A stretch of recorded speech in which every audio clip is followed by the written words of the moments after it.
Veteran pasukan khusus Angkatan Darat Amerika Serikat James Hansen memberikan prediksi terbarunya. Dia memprediksi bahwa rezim Iran berpotensi runtuh sebelum masa jabatan Presiden Donald Trump berakhir. Mengutip Fox News pada 14 Agustus, Hansen menyampaikan prediksi keruntuhan rezim Teheran tersebut pada Kamis 13 Agustus 2026. Meskipun memprediksi keruntuhan Iran, Hansen tidak memperkirakan adanya eskalasi militer besar-besaran sebelum pemilihan paruh waktu. Ia menjelaskan bahwa Presiden Trump memilih untuk bertindak hati-hati dalam menghadapi konflik dengan Iran.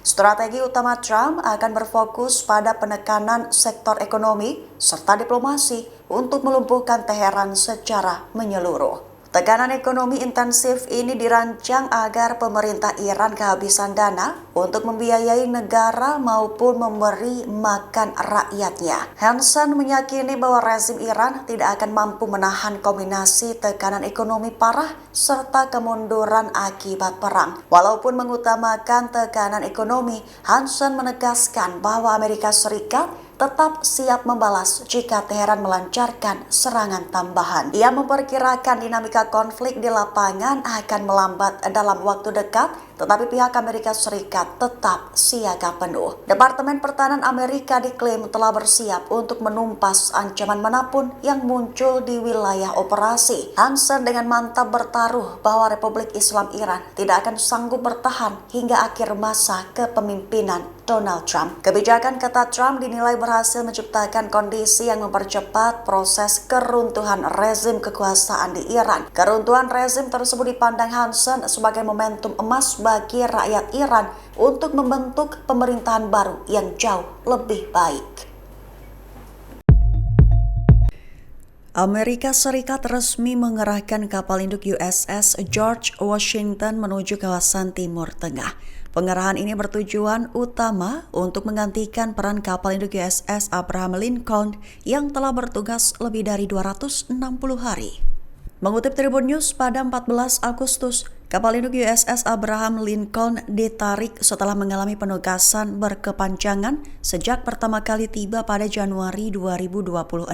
Penugasan lama tersebut memicu kemunculan laporan terkait penurunan kondisi psikologis para awak kapal hingga masalah gangguan logistik. Sebagai pengganti, USS George Washington kini telah dialihkan pergerakannya dari wilayah tugas sebelumnya di Asia Pasifik. Kapal induk tersebut sebelumnya menjalankan berbagai misi diplomasi serta kerjasama militer di kawasan Indo-Pasifik. USS George Washington tercatat telah meninggalkan pelabuhan Da Nang di Vietnam sejak pekan lalu. Dalam pelayarannya, kapal tempur ini melintasi Selat Singapura dengan didampingi oleh satu kapal penjelajah dan satu kapal perusak pengawal. Pejabat Angkatan Laut Amerika Serikat mengonfirmasi bahwa armada tempur ini telah melewati Selat Malaka menuju Samudra Hindia. Rotasi kapal induk ini menegaskan komitmen Washington yang tetap mempertahankan tekanan militer tinggi terhadap Iran. Pengerahan armada baru ini juga bertujuan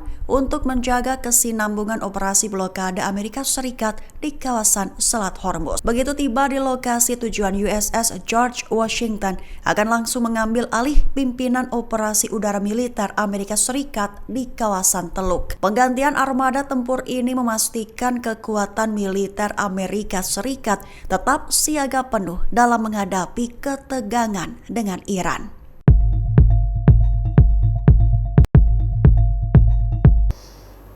Prajurit wanita pengintai Israel di perbatasan membunyikan alarm bahaya terkait kembalinya aktivitas kelompok bersenjata di jalur Gaza.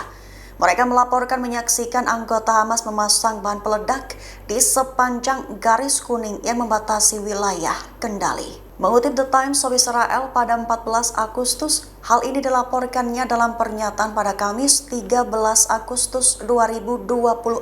Aktivitas pemasangan bom dan pergerakan mencurigakan tersebut dinilai sebagai sinyal kuat munculnya ancaman perang baru. Para prajurit mengaku mengalami perasaan deja vu yang mencekam karena situasi ini terasa persis seperti sebelum tragedi 7 Oktober 2023. Pada peristiwa silam, peringatan dini para pengintai wanita dari unit 414 IDF diabaikan hingga menyebabkan pangkalan Nahal Oz dikuasai lawan. Kelalaian masa lalu tersebut mengakibatkan 5 prajurit wanita tewas dan 7 lainnya diculik ke dalam penawanan. Kini para pengintai wanita menyuarakan kekhawatiran serupa karena melihat musuh terus menguji daya reaksi militer Israel. Mereka menyaksikan kelompok bersenjata beroperasi tanpa rasa takut karena meyakini pasukan pengintai tidak akan langsung menembak. Sejumlah prajurit wanita mengaku merasa tidak berdaya dan frustasi karena pemantauan cermat mereka seolah tak ditindaklanjuti. Mereka bahkan mengkritik bahwa prajurit tempur yang ditempatkan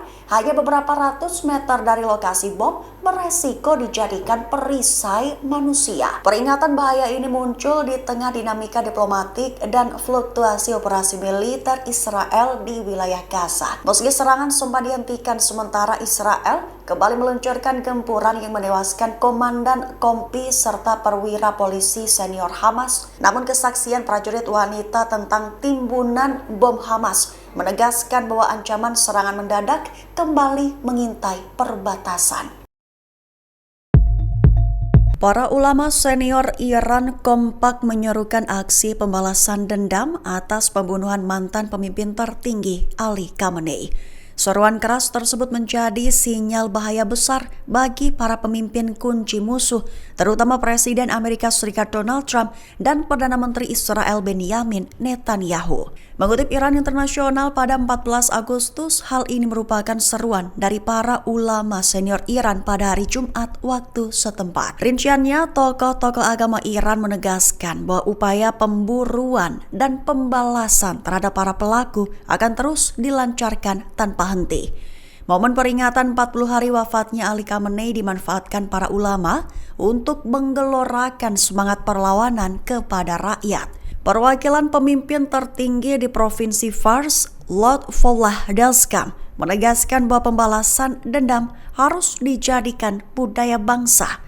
Pernyataan berani tersebut disampaikan Delskam secara terbuka di hadapan ribuan jemaah saat memimpin sholat Jumat di Ziras. Ia menambahkan bahwa gerakan pembalasan atas tumpahnya darah Khamenei harus terus diupayakan hingga tujuan akhirnya tercapai.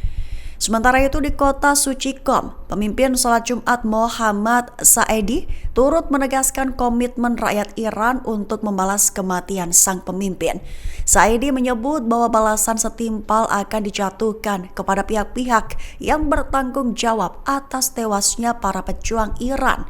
Sumpah pembalasan yang lebih mengerikan pun dilontarkan oleh Jafar Rastakiz selaku pemimpin sholat Jumat di wilayah Hormuz. Rastakiz bersumpah bahwa pihak Iran tidak akan pernah membiarkan darah Ali Khamenei terbuang sia-sia tanpa adanya balasan. Ia menegaskan bahwa bangsa Iran tidak akan pernah tinggal diam sampai pihak yang membunuh Khamenei tewas dieliminasi. Gelombang sumpah pembalasan dari para ulama ini menempatkan para dalang pembunuhan dalam ancaman keselamatan yang sangat serius.